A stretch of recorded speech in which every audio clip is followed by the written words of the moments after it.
Monsieur le Premier ministre, je ne reviendrai pas ici sur les circonstances connues de tous du drame qui a touché Nice en juillet dernier. L'implication de chacun dans la prise en charge des familles endeuillées a été bien réelle. Pourtant, au-delà de 86 personnes qui ont perdu la vie, des centaines de familles peuvent être considérées comme des victimes de cet attentat. Je pense aux blessés, bien entendu, mais aussi à tous ceux qui ont subi un dommage psychologique.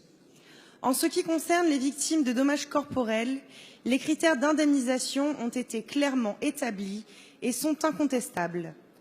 Pourquoi des provisions n'ont-elles pas été accordées dans l'urgence? Je vais vous parler d'une Niçoise que j'ai rencontrée, qui est profondément traumatisée par ce qu'elle a vécu, au-delà des dommages physiques subis.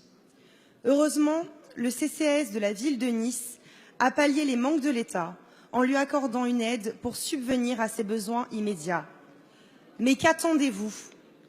Qu'attendez-vous pour définir le statut de victime psychotraumatique pour enfin envisager une indemnisation? Tous les intervenants, associations de victimes, structures publiques, nous sommes tous dans l'attente de cette définition pour permettre une reconstruction personnelle à ceux qui souffrent. Or, vous en conviendrez, les 8,5 millions d'euros versés à ce jour, selon vos propres chiffres, sont dérisoires par rapport aux 400 millions d'euros annoncés et nécessaires.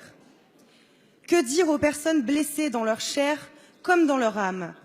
Que le gouvernement a encore besoin de temps? Monsieur le Premier ministre, au-delà de toute considération partisane, ma question est double.